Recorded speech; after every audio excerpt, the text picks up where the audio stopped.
क्या बांग्लादेश में फिर से कुछ बड़ा होने वाला है? क्या जिस तरह शेख हसीना की सरकार का तख्ता पलट किया गया, उसी तरह अब मोहम्मद यूनुस की सरकार का तख्ता पलट होने वाला है? क्या मोहम्मद यूनुस और सेना प्रमुख आमने सामने आ चुके हैं?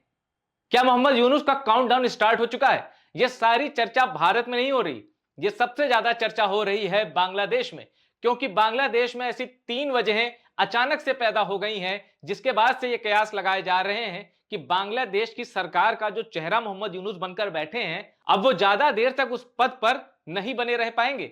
ऐसा इसलिए क्योंकि उन्होंने छात्र, महिला, सेना और कट्टरपंथी संगठन चारों से मोर्चा ले लिया है और चार तरफ से मोहम्मद यूनुस और उनकी सरकार घिर चुकी है। और अब मैं आपको एक एक वजह की इनसाइड स्टोरी, डिटेल रिपोर्ट बताऊंगा कि आखिर क्यों यह कहा जा रहा है कि किसी भी वक्त मोहम्मद यूनुस का तख्ता पलट हो सकता है। बांग्लादेश से आ रही है एक और आहट, इस बार मोहम्मद यूनुस का तख्ता पलट। जिस तरह शेख हसीना की हुई विदाई, क्या उसी तरह मोहम्मद यूनुस के जाने की घड़ी आई और इसकी चर्चा बांग्लादेश में अब सरेआम हो रही है। कट्टर यूनुस का काउंटडाउन स्टार्ट, बांग्लादेश में सेना का राज इसी मार्च। और ऐसा क्यों कहा जा रहा है, अब चलिए मैं आपको शुरुआती तीन वजह बताता हूं। और चलिए अब आपको मैं जल्दी से बता देता हूं वो तीन वजह जिसकी वजह से जो मोहम्मद यूनुस जिस कुर्सी पे बैठे हैं ना, उस कुर्सी के पाए हिलने लगे हैं। सबसे पहले बात वजह नंबर एक की, ढाका यूनिवर्सिटी में छात्राओं का महाआंदोलन। किसका? छात्राओं का।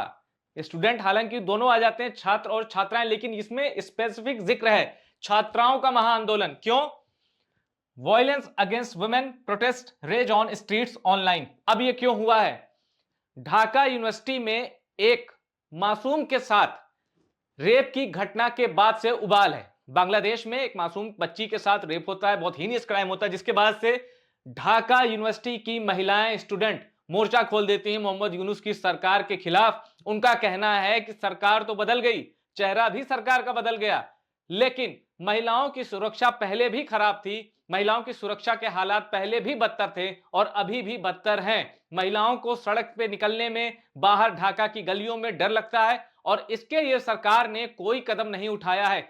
यानी अपनी सेफ्टी और सिक्योरिटी को लेकर ढाका यूनिवर्सिटी की फीमेल स्टूडेंट्स ने मोर्चा खोल दिया है और अब यह महज एक आंदोलन नहीं रह गया, यह महाआंदोलन की शक्ल ले चुका है। यह देखिए, और ये देखिए, Bangladesh erupts in protest over multiple rape assaults, यानी बांग्लादेश में एक के बाद एक रेप की जो घटनाएं हो रही हैं, उसके बाद से ढाका यूनिवर्सिटी एक और महाआंदोलन का एपिसेंटर बन चुका है और टारगेट पर है मोहम्मद यूनुस। अब देखिए, ये ढाका यूनिवर्सिटी की मैं आपको तस्वीर दिखा रहा हूं और ये देखिए ढाका राजशाही हाईवे पे, ढाका राजशाही हाईवे पे ये हुआ है प्रोटेस्ट स्टॉप रेप। इनके हाथों में तख्ती है। Violence against women protest rage on streets online, यानी ऑनलाइन कैंपेन भी मोहम्मद यूनुस के खिलाफ छेड़ दी गई है। और Bangladesh erupts in protest over multiple rape assault, और ये खबर कब की है? मंडे 10 मार्च, यानी बिल्कुल ताजा अपडेट है ये आंदोलन अभी और तूल पकड़ेगा, यह आंदोलन अभी और उग्र होगा, क्योंकि इस बार, पिछली बार तो आंदोलन जो हुआ था वो शेख हसीना को सत्ता से हटाने के लिए हुआ था और वो जो आरक्षण कोटा था जो कि 1971 के वॉर में जो बांग्लादेशी लड़े थे उनके परिवार को दिया जाता था, उसके खिलाफ था। लेकिन यहां तो सवाल खुद की सुरक्षा, खुद की सिक्योरिटी का है। इसलिए अब यह माना जा रहा है कि मोहम्मद यूनुस का इस आंदोलन को संभाल पाना थोड़ा मुश्किल होगा। अब मैं आपको बताता हूं वो दूसरी वजह जिसकी वजह से मोहम्मद यूनुस के जो सत्ता इन्होंने संभाली है उसका काउंटडाउन स्टार्ट हो चुका है और किसी भी वक्त इनका तख्ता पलट हो सकता है। वजह नंबर दो, कट्टरपंथी संगठनों ने सरकार के खिलाफ मोर्चा खोला। वजह नंबर दो, आखिर क्यों मोहम्मद यूनुस का तख्ता पलट हो सकता है बांग्लादेश में? कट्टरपंथी संगठनों ने सरकार के खिलाफ मोर्चा खोला। अब हुआ क्या है, लेटेस्ट रिपोर्ट में आपको बताता हूं। Bangladesh 36 members of band outfit hijab उत तहरीर अरेस्टेड। बांग्लादेश में प्रोटेस्ट कर रहे 36 लोगों को गिरफ्तार किया गया है जो कि एक प्रतिबंधित संगठन हिजब उत तहरीर के थे। ये एक संगठन है और इस पर बैन लगा हुआ है, ये प्रतिबंधित संगठन है। इस पर शेख हसीना की सरकार ने 2009 में ही, प्रतिबंधित संगठन है ये, इस पर 2009 में ही बैन लगा दिया था। यानी कह सकते हैं कि इस कट्टरपंथी संगठन ने यह सोचा कि अब मोहम्मद यूनुस की सरकार आई है, और मोहम्मद यूनुस की सरकार ने आते ही कई प्रतिबंधित संगठनों के ऊपर से बैन हटाया भी था, जिसके बाद से उन संगठनों के हौसले बुलंद हैं। और उसमें एक नाम जोड़ लीजिए, हिजबुत तहरीर। ये जो टेरर आउटफिट है, इसने किया क्या है? ब्रिंग बैक खिलाफत, बैन इस्लामिस्ट ऑर्गेनाइजेशन मार्चेस इन बांग्लादेश। हिजबुत तहरीर क्या चाह रही है? ब्रिंग बैक खिलाफत। हिजबुत तहरीर चाह रही है कि पूरे इस्लामिक देशों को उनका यूनिफिकेशन किया जाए और एक खलीफा के अंडर पूरे इस्लामिक देशों का शासन हो, और इसकी शुरुआत बांग्लादेश से करें। यानी कि खुद को जो पैन इस्लामिक मूवमेंट का पोस्टर बॉय बनना चाहता है यह संगठन, और उसके लिए क्या कर रहा है? यह मांग कर रहा है, जैसे ऑटोमन साम्राज्य था ना, ऑटोमन एम्पायर, उसी तरह एक खलीफा हो और वही मुस्लिम देशों को चलाए। ये चाह रहा है हिजबुत तहरीर, ब्रिंग बैक खिलाफत, खिलाफत की वापसी चाह रहा है। खिलाफत यानी वो सिस्टम जिसमें एक खलीफा होगा और वो मुस्लिम देशों को चलाएगा। द रेडिकल इस्लामिक ऑर्गेनाइजेशन हिजबुत तहरीर, ban since 2009, took out a March for खिलाफत इन Dhaka. The rise of radical outfits under Muhammad Yunus caretaker government is also a concern for India. India banned Hizbut Tahrir in 2024 and NIA has arrested its member this year. इसका क्या मतलब है कि हिजबुत तहरीर पर भारत ने भी प्रतिबंध लगाया है 2024 में, और NIA यानी नेशनल इन्वेस्टिगेटिव एजेंसी, उसने HUT यानी हिजबुत तहरीर के लोगों को पकड़ा है। इसका मतलब है कि हिजबुत तहरीर जो कि बांग्लादेश का एक टेरर आउटफिट है, इसके सदस्य कहां पे हैं? भारत में भी एक्टिव है, तभी NIA ने उन्हें पकड़ा है। लेकिन अब हिजबुत तहरीर क्या कर रहा है? वो ढाका की सड़कों पर निकल चुका है और मोहम्मद यूनुस से मांग कर रहा है कि खिलाफत मूवमेंट शुरू किया जाए, जो खिलाफत सिस्टम है, यानी एक खलीफा होगा और वो इस्लामिक देशों को चलाएगा, उसको शुरू किया जाए। और ये एकदम लेटेस्ट तस्वीर है, देखिए। अब देखिए हिजबुत तहरीर के जो लोग ढाका की सड़कों पे निकले हैं, इनकी मांग क्या है, ये कैसे प्रोटेस्ट कर रहे हैं, देखिए। ये सैफरन स्लोगन है, सैफरन कपड़े पे इन्होंने स्लोगन लिखा है और ये इनकी मांग है। 101 years since the destruction of the glorious खिलाफत, यानी जो ऑटोमन साम्राज्य ढहा था, खिलाफत वहीं से खत्म हुई थी, तो उसके खिलाफ ये कह रहे हैं कि 101 साल हो गए उसको हटाए हुए। Demand the establishment of the khilafat on the method of prophethood, march for khilafat. ये है हिजबुत तहरीर का एक सूत्री कार्यक्रम, एक सूत्री एजेंडा, मार्च फॉर खिलाफत, यानी खिलाफत के लिए सड़कों पर निकलो, मार्च करो। हिजबुत तहरीर बांग्लादेश, इन्होंने अपनी ईमेल साइट भी दी है, यानी बांग्लादेश में ये अभी एक्टिव हैं। और इन लोगों को देखिए, इन लोगों को देखिए, ये हिजबुत तहरीर के लोग हैं। अभी अभी बांग्लादेश का एक नया चेहरा जो अगस्त 2024 में दुनिया ने देखा है, उस चेहरे की हिफाजत भी नहीं कर पाए, और अब ये और क्रूर और कट्टर होकर सड़कों पे निकल आए हैं। और वैसे मोहम्मद यूनुस के रंग ढंग भी पूरे कट्टरवादी हैं, लेकिन ये थोड़ा ज्यादा ही कट्टर हैं, जैसे कहते हैं ना। अब ये कट्टर वर्सेस ज्यादा कट्टर की लड़ाई है। मोहम्मद यूनुस हो गए कट्टर, अब ये हो गए ज्यादा कट्टर। कट्टर वर्सेस ज्यादा कट्टर, जाहिर सी बात है जीतेगा वही जिसको बांग्लादेश की सेना करेगी सपोर्ट। अब मैं आपको बताता हूं तीसरी वजह जिसकी वजह से मोहम्मद यूनुस की टेंशन बहुत बढ़ चुकी है, उनका ब्लड प्रेशर भी बढ़ चुका है। अब वो तीसरी वजह क्या है, आइए मैं आपको बता दूं। और अब बात करते हैं वजह नंबर 3 की। वजह नंबर 3 क्या है? देखिए, नाहिद इस्लाम ने अपनी नई पार्टी बना ली है। नाहिद इस्लाम, आखिर मैं इनका परिचय देने से पहले इनका नाम क्यों लिख रहा हूं? क्योंकि बांग्लादेश में ये चेहरा हर कोई जानता है, इनको किसी परिचय की मोहताज, ये किसी परिचय के मोहताज नहीं है, इनको किसी इंट्रोडक्शन की जरूरत नहीं। उसकी वजह क्या है? क्योंकि 26 साल का ये लड़का जो कि सोशियोलॉजी के छात्र थे ढाका यूनिवर्सिटी में, 26 साल के नाहिदुल इस्लाम ने ही वो मूवमेंट लीड किया था, वो छात्रों का प्रोटेस्ट लीड किया था, जिसके बाद शेख हसीना को न सिर्फ सरकार छोड़ के देश से भागना पड़ा, बल्कि इसने नई सरकार भी जो बनी है वो इसी शख्स की वजह से बनी है। क्योंकि नाहिद इस्लाम ही वो नाम है जिसने ढाका यूनिवर्सिटी का पूरा आंदोलन खड़ा किया था, उस आंदोलन का ये चेहरा था। और अब नाहिद इस्लाम ने क्या किया है?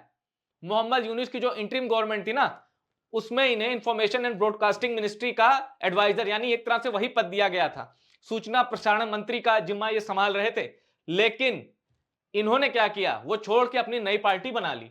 नाहिद इस्लाम recently resigned from Muhammad Yunus interim government is leading the National Citizen Party NCP and has promised to establish a new Bangladesh। अभी तो न्यू बांग्लादेश बना था भाई, आप तो यही कह रहे थे ना कि शेख हसीना जाएंगी तो न्यू बांग्लादेश बनेगा।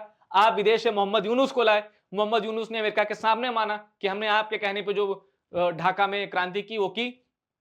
अब जनाब का मन मोहम्मद यूनुस से भी भर गया और अब ये कह रहे हैं कि हम नया बांग्लादेश बनाएंगे। वैसे एक चीज मैं बता दूं आपको, जब इन्होंने अपनी नई पार्टी बनाई, एनसीपी तो उसका इंग्लिश नाम है, उसका नाम ज्योति नागरिक पार्टी या ऐसे कुछ करके है वहां की बांग्ला भाषा में। तो जब इन्होंने अपनी ये पार्टी बनाई, तो जब ये पार्टी की नींव रखी जा रही थी ना, तो नाहिदुल इस्लाम ने वहां मतलब कुरान और हिंदू धर्म ग्रंथ और ईसाई धर्म ग्रंथ तीनों से जुड़ी कुछ लाइनें कोट की। इसका मतलब है कि नाहिदुल इस्लाम ये दिखा रहे हैं कि ये एक सेकुलर बांग्लादेश बनाएंगे। सेकुलर बांग्लादेश तो पहले ही था, शेख हसीना के राज में उनका शेख हसीना का अप्रोच तो सेकुलर था, कट्टरपंथी तो ये लोग थे। लेकिन अब ये कह रहे हैं कि हम सेकुलर बांग्लादेश बनाएंगे, न्यू बांग्लादेश बनाएंगे। और तभी इन्होंने जब अपनी पार्टी की नींव रखी, तब उन्होंने कुरान, हिंदू धर्म ग्रंथ और ईसाइयों के धर्म ग्रंथ भी रखे थे वहां और उनसे जुड़ी कुछ लाइनें कोट की थी। और अब देखिए, नाहिदुल इस्लाम ये कह रहे हैं कि अब मैं बनाऊंगा नया बांग्लादेश। 28 फरवरी को बांग्लादेश में इन्होंने नई पार्टी बनाई मोहम्मद यूनुस से अलग होकर। अब इसमें 151 नेशनल कन्वीनिंग कमिटी के सदस्य रखे, 217 उनको बढ़ा दिया। अच्छा, इसके संयोजक ये खुद बन गए हैं, नाहिद इस्लाम ही अब अपनी नई पार्टी, जाहिर सी बात है इन्होंने ही बनाई है। ठीक है, अब देखिए, the new party is form by the students of the students against discrimination, SAD, students against discrimination. ये उस मूवमेंट को लीड कर रहा था बांग्लादेश में, ये संगठन छात्रों का, जिसने शेख हसीना को बांग्लादेश छोड़ने पे मजबूर किया। ये आंदोलन यही था, SAD, students against discrimination. Discrimination का मतलब है कि जो 1971 के जो फौजी थे जिन्होंने बांग्लादेश के निर्माण में जंग लड़ी थी, उनके परिवारों को 30% तक आरक्षण दिया जा रहा था। तो ये कहते थे कि भाई ये डिस्क्रिमिनेशन है। हालांकि ये 26 साल की उम्र है, इनको ये भी नहीं पता होगा कि वो आजादी जिस समय बांग्लादेश को किन कठिन हालात में मिली है, कितनी कुर्बानियों की बाद मिली है, और पाकिस्तानी सेना ने कैसे लाखों लाख बांग्लादेशियों को मारा और उनकी महिलाओं के साथ जो बर्बर व्यवहार किया है। ऐसी मिसाल पूरी दुनिया में कहीं नहीं मिलती। क्यों? क्योंकि पाकिस्तानी सेना बांग्लादेशियों से नफरत करती थी और वो कहती थी कि इनकी नस्ल बदल दो। अब नस्ल बदलने के लिए वो किस हद तक जाते थे आप सोच सकते हैं। The movement, now referred as the Monsoon Revolution in the country, ended the 15-year rule of Awami League। Sheikh Hasina का 15 साल का शासन इन्होंने खत्म किया था और अब ये नई पार्टी बना चुके हैं, यानी इन्होंने मोहम्मद यूनुस से राहें जुदा कर ली हैं। और इनका क्या मानना है कि सही विकल्प हम देंगे, यानी अब जब भी बांग्लादेश में चुनाव होगा तो मोहम्मद यूनुस से अलग ये लड़ेंगे। जब भी चुनाव तो होना ही है, आप एक ऐसे तो नहीं रख सकते कि मोहम्मद यूनुस ही हमारी सरकार का चेहरा है और कोई चुनाव ही नहीं हो रहा है। दुनिया में यह दिखाने के लिए कि बांग्लादेश ने शेख हसीना को हटाकर, बांग्लादेश की जो नई सरकार है इसने शेख हसीना को अपदस्थ करके एक महान काम किया है, इसको साबित करना है तो बांग्लादेश में चुनाव करवाने ही होंगे, तब भी ग्लोबल एक्सेप्टेंस मिल पाएगी। और चुनाव होगा तो क्या होगा, ये जनाब अपनी अलग पार्टी बना के लड़ेंगे। अब देखिए, इस बीच एक और बड़ी खबर मैं आपको बता दूं, वकारुज्जमा जो कि बांग्लादेश सेना के प्रमुख हैं, उन्होंने भी मोहम्मद यूनुस को वार्निंग दी है कि अब बहुत हो गया, कुछ ढंग का काम तो करो। यानी मोहम्मद यूनुस और वकारुज्जमा जो कि शेख हसीना के करीबी भी बताए जाते हैं, वकारुज्जमा और मोहम्मद यूनुस अब फ्रंट हो चुके हैं। अब इन दोनों के खिलाफ भी मोर्चा खुल चुका है। यानी एक तरफ मोहम्मद यूनुस बांग्लादेश के सेना प्रमुख के साथ उलझे हैं, दूसरी तरफ ये भाई है नाहिद इस्लाम, इनके साथ उलझे हैं, तीसरी तरफ ढाका यूनिवर्सिटी की वो फीमेल स्टूडेंट्स हैं जिन्होंने सेफ्टी एंड सिक्योरिटी के सीरियस कंसर्न पर एक महा आंदोलन खड़ा कर दिया है, और चौथा है वो कट्टरपंथी जो कि ढाका की सड़कों पर निकल आए हैं खिलाफत की मांग को लेकर। अब मोहम्मद यूनुस के सामने चैलेंज क्या है?